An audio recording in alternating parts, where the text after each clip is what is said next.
sobrang sarap. Pero pwede na. Bibili ko to. Joke lang. Sana. So what's up mga brother, Motorigs here. So ngayon meron kaming spontaneous na trip. Pupunta kami ngayon sa Antipolo. May pupuntahan kaming kapihan na merong overlooking ng city lights. So tara.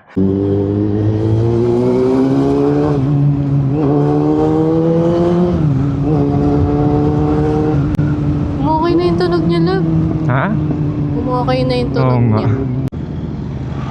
Hindi ko makagat masyado yung rear brake. Ba't ganun? Hindi naman napatakan ng oil to. Ayun o, hindi siya kumakagat, love.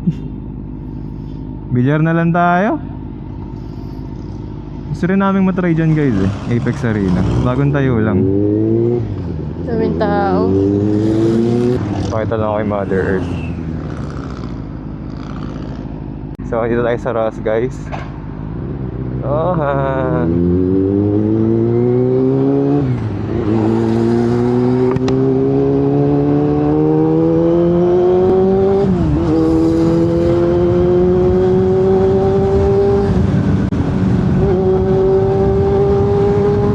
Bibili ko to. Joke lang. Sana.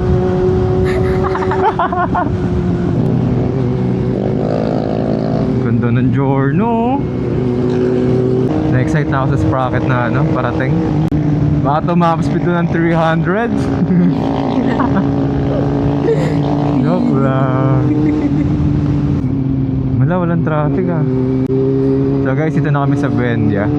Sana ganito lang din yung traffic sa EDSA mamaya. Sana. Nalalay muna ako sa front brakes. So ang lakas kasi ng front brakes eh. So stoppy tayo nito. Alam mo yung stoppy, love? Ano yun? Di ba kapag wheelie yung gulong sa harap yung umaangat? Pag stoppy naman yung sa likod. So guys, tapos na yung agenda dito. Change of plan. Dito na kami sa Makati dadaan. Ay, shit, magmamakati First si Kuya. Ang time. tapang. Alam nyo kasi guys, pag nagda-drive pa north, hindi ako masyadong confident. Parang feeling ko, ano ako, takaw huli. Kaya mas prefer ko mag-ride sa south. Yung gaganda ng mga nakapark na kotse sa... Ay, kotse. Motor sa Honda. CB650. So ano, trabaho na ako. Nakakamiss naman dito sa Makati. Yung inaral ko pa naman na daan yung ano, pag sa EDSA. O dito kapa-kapa. Ano lang yan. Itiwala ka sa akin. Oo. Oo, kung wala, ikaw na mag-drive. Pabig-bike naman tayo. Okay lang. Sarap mag-ride sa gabi.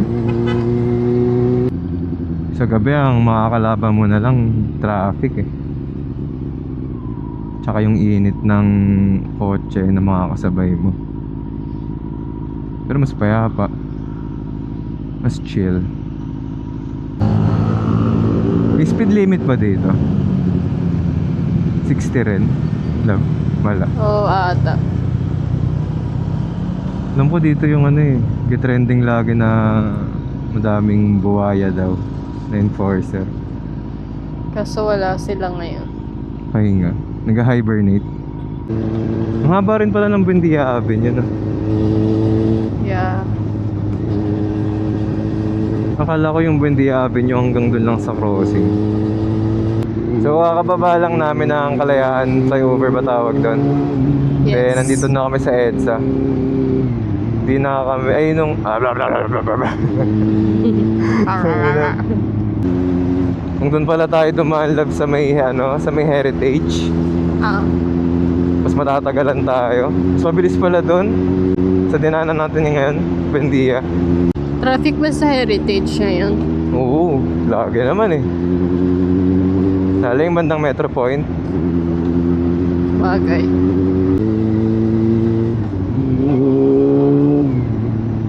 Ba't hirap? Isa lang hirap pakiramdaman sa inyo. Hindi ko alam. Hindi ko alam kung kakanan ka na. Ito tayo. Ortigas Monumento. So, papasok tayo dito sa tunnel na ba tawag dito? Tunnel nga. Bomba. Bum, bum, bum. Bom, bom, bom. Ito yung likod ko lang. Ay, hindi pa to tunnel talaga. Parang ano lang, underpass. Lapit lang din sa ano no? Huwag lang talaga traffic. Yeah. So paglabas natin ng tunnel, pwesto na kayo ng kanan. Kasi kakanan na tayo sa may Ortigas Avenue. Tama ba? Tama ba? Take the ramp to Pasig, Rosario. Saan yung lab? Wala pa. Doon pa tayo. Turo mo ha. Nakakatuwa naman, hindi ganun ka-traffic. Nakakit likod ko lab, ba't ganun? Bante nga muna ako. Hindi pa pangit tignan? Masyado akong nakabante. Hindi. Hindi naman. Malakas pa rin yung dating. Wala pa ako nakikita pe. Oh sige, kayo na pogi. Basta sa akin yung dating. Dito na tayong premium. Oh, yeah. XCS ba to? Late. XCS nga, dito. So guys, dito kami ngayon sa Petron. Stop over lang saglit. Sumasakit yung likod ko. Kunting unat lang to. Gusto ko na lang magsando. Okay, balik tayo sa kalye. Lab, umaambon. Diba? Oo. Kainta na tayo lang. So guys, ito na yung dulo ata ng Ortigas Avenue. So papasok naman tayo sa Ortigas Avenue Extension. Grabe, nag-extend pa no? Napahaba pa tuloy. Lumalamig na. Gusto ko mag-t-shirt na lang ah. So pagkakanan dito, dito na tayo magpipin ng pangalawang location. Dito na tayo. Hazardous.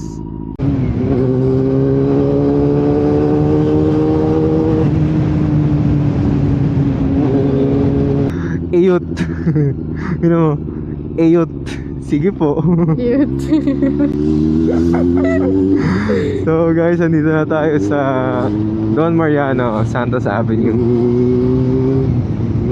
6 kilometers away na lang. Sabi 10 seconds lang oh. Putang ina, malalim.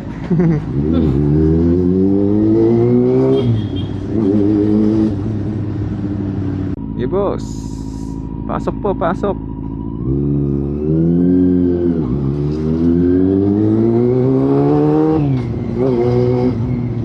Bata oh, diba? Great. Diba? Kailangan alerto ka lang. Na ano may babae? Nakakita mo? Na tumawid? Hindi. Hindi mo nakita? Nakaharang yung ulo. Buti nag-reflect sa kanya yung ano, ay na lumabas yung silhouette niya mula sa ilaw ng motor. Kakatakot dito eh, yun yung kanal. Dapat primera ka lang dito.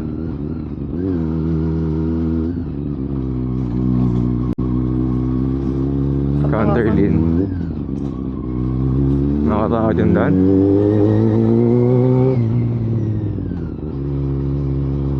Diba? Pagbaguhan ka.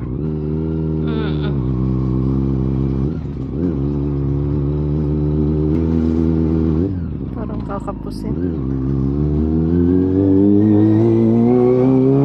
Nakatakot yung daan guys. Ito yung ano, ride na may rides. Wala nang usap-usap to. Kaya nga, galit-galit eh. Nakakatakot lumingon. Ito yung nakakatakot na part, love. Mamaya pababa. Yun na, medyo malapit na tayo.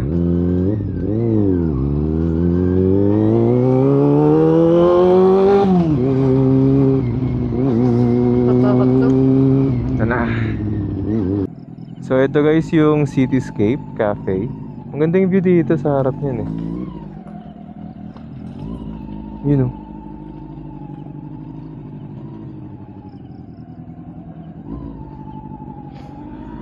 ko muna. Hey guys, set up na kami. So, ang in-order niya, garlic parmesan wings, Spanish latte, tsaka, Salted caramel. wow, guys, sarap ba? Hey, daming parmesan no? Kain tayo. Kain guys.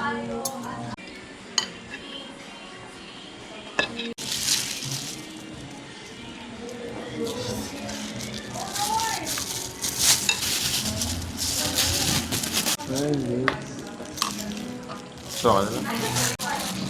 Tignan natin kung masarap. Oo nga. Mainit pa siya.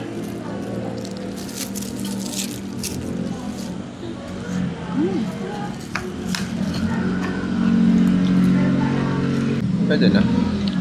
Lasang chicken. Hindi siya sobrang sarap. Pero pwede na.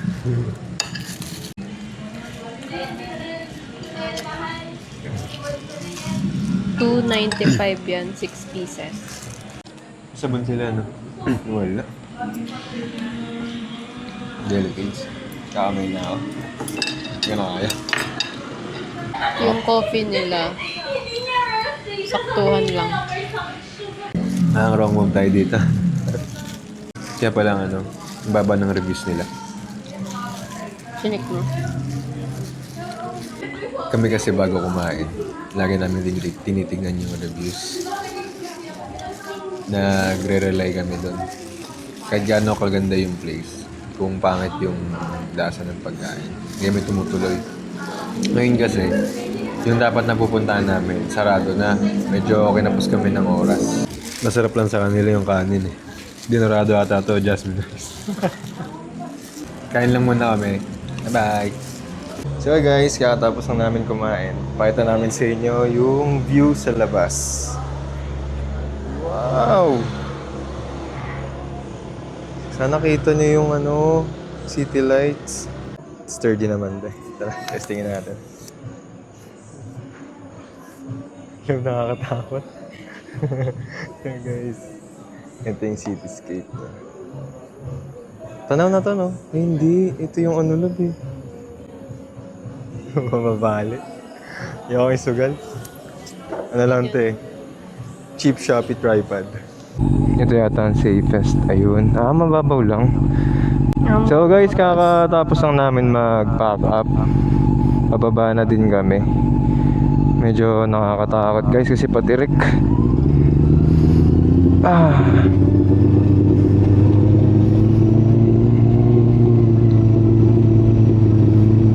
Wala na silang aakyatan, sarado na.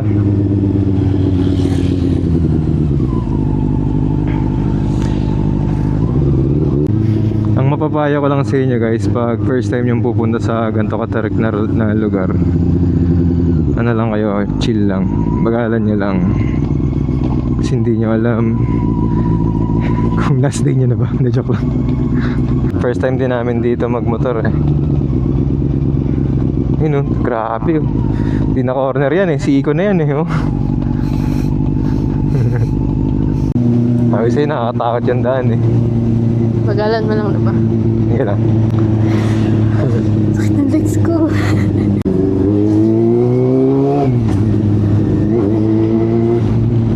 Sa mga first timer na aakyat sa ganun katarik, kalma lang kayo, kayo matataranta.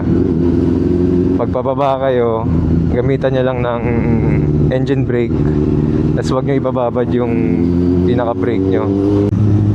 Kasi kapag yung brakes nyo nababad, hindi nakakagat yan. So may tendency talagang dumaustos kayo pababa. Pag ganun, chill lang, kalmado lang. Kalmante mi amigo. Tugol ng stoplight nila, 100. So ang may wagang tanong, maire-recommend ba namin yung Cityscape Cafe? Medyo lamang yung hindi. Maganda yung place, maganda yung ambience, kita mo yung city lights. Pero yung food nila, medyo hindi siya akma para sa price niya. Medyo siya, expensive. Tapos yung lasa, yung quality ng food, Hindi siya above average. Ako hindi na ako maarte sa pagkain. Basta sa akin malasa. Pag malasa, masarap na. Sa kanila medyo nakakabitin. Lalo na yung coffee nila. Sorry pero para siyang yung sa Big Brew. Ganun yung lasa niya. Mas masarap pa yung coffee sa Cabecera, yung tabing cafe nila. Yung mixture ng Spanish latte nila, parehas mas madami ng sobra yung milk. Kumbaga hindi ganun katapang yung mismong kape. Pero sa kanila para talagang Big Brew. Kumbaga parang cheap yung coffee. Pero mahal, 200. Kamot ulo eh. No choice, nakaupo na. Kaya umorder na rin kami. Try na rin para malaman kung babalik o hindi. So ayun, para sa akin hindi ko siya masyadong marirecommend. Love, ikaw, marirecommend mo ba? Hindi rin. Sa Kahit akin? gutom ka, hindi mo siya ganun may enjoy yung food. Garlic parmesan yung flavor ng chicken. Pero hindi siya ganun kalasa ng tulad ng ibang mga Andy wings. Mas masarap pa yung mga Andy wings kaysa sa chicken nila. Yung coffee din, masyado siyang milky. No. Tsaka mabilis Bitin. kang mauumay. Yung 22 ounce nila, 230 pesos. Hindi siya worth the price. Babalik ka ba? No. Thank you na lang. Hindi rin nakakatuwa yung daan. Trauma na. Ilang minutes ako hindi nakapagsalita. Gusto mo na nga lang maglakad pababa no? Kanina ka pa pinipilit na maglalakad na lang ang pababa. Yan mo next time. Lakad tayo parehas. Yun lang din na ang disadvantage guys pag mas nakailigan nyo ang spontaneous trip. Tapos wala kayong plano kung saan talaga kayo kakain. Kami kasi kapag meron kaming ride, nagsisearch na kami ng mga possible naming kakainan. Tapos una dyan, chinecheck namin yung reviews. Napakahalaga nyan. Kasi dyan mo makukuha yung feedback ng mga nagiging customer nila.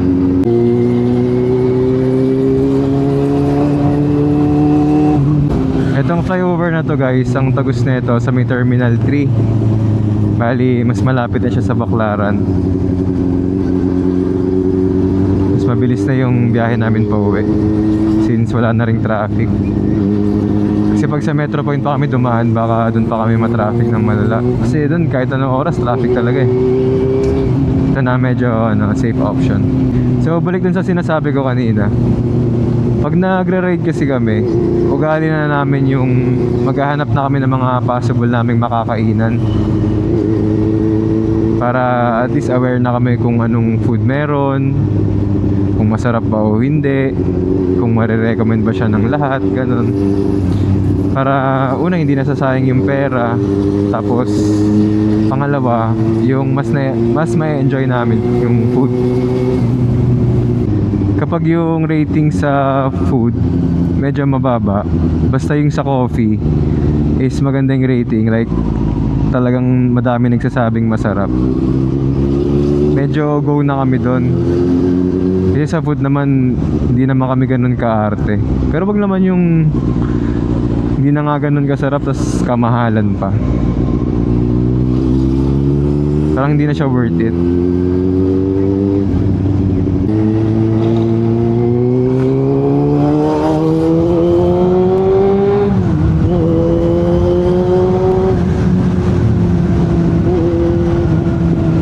Sarap. So dito ko natatapusin yung vlog na to. Sana nag-enjoy kayo kahit paano, kahit hindi ganun ka ganda yung feedback namin sa napuntahan namin. Kita-kits na lang sa next vlog. Bye! Bye bye.